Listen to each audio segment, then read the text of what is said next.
Yeah, Mr. Zuckerberg. Thank you, Chairman Graham, Ranking Member Blumenthal, and members of the committee.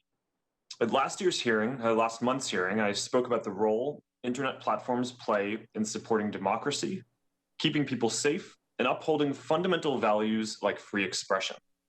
People have deeply held beliefs about these issues and can reach very different conclusions about the right balance. We try to do what's best for our community and the world, acknowledging that there are difficult trade-offs. I believe that some of these trade-offs and decisions would be better made through a democratic process, and I look forward to discussing that today. But first, I want to update you on our efforts during the election. At Facebook, we took our responsibility to protect the integrity of this election very seriously. In 2016, we began to face new kinds of threats, and after years of preparation, we were ready to defend against them. We've built sophisticated systems to protect against election interference that combine artificial intelligence, significant human review, and partnerships with the intelligence community, law enforcement, and other tech platforms.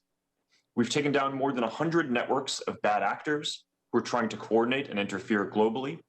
We established a network of independent fact-checkers that covers more than 60 languages. We made political advertising more transparent on Facebook than anywhere else, and including TV, radio, and email. And we introduced new policies to combat voter suppression and misinformation. Still, the pandemic created new challenges: how to handle misinformation about COVID and voting by mail, how to prepare people for the reality that results would take time, and how to handle if someone prematurely declared victory or refused to accept the result. So in September, we updated our policies again to reflect these realities of voting in 2020 and make sure that we were taking precautions given these unique circumstances. We worked with local election officials to remove false claims about polling conditions that might lead to voter suppression.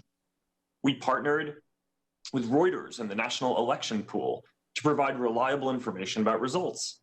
We attached voting information to posts by candidates on both sides and additional contexts to posts trying to delegitimize the outcome. We locked down new political ads in the week before the election to prevent misleading claims from spreading when they couldn't be rebutted. We strengthened our enforcement against militias and conspiracy networks like QAnon to prevent them from using our platforms to organize violence or civil unrest. Altogether, I believe this was the largest election integrity effort by any private company in recent times. This is what people expect of us. And I'm glad that from what we've seen so far, our systems performed well.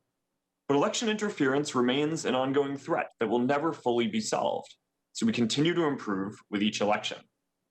But our integrity work is really only half the story. We also ran an unprecedented civic engagement program to encourage people to take part in our democracy. We ran the largest voter information campaign in history. 140 million people visited our voting information center, including more than 33 million on election day alone. We estimate that we helped more than 4.5 million people register to vote and helped states recruit 100,000 poll workers. This was done in a transparent and nonpartisan way as part of our ongoing commitment to supporting the civic process. And on top of these efforts by Facebook, my wife Priscilla and I personally donated $400 million to support election officials around the country in making sure that they had the infrastructure they needed to enable everyone to vote safely during this pandemic. In my last testimony, I said that people would judge us by our performance during this election. And I believe that the full story is not only how we handled bad behavior on our platforms, but also how we encouraged civic engagement more broadly. I'm proud of the work we've done to support our democracy, and I look forward to discussing this.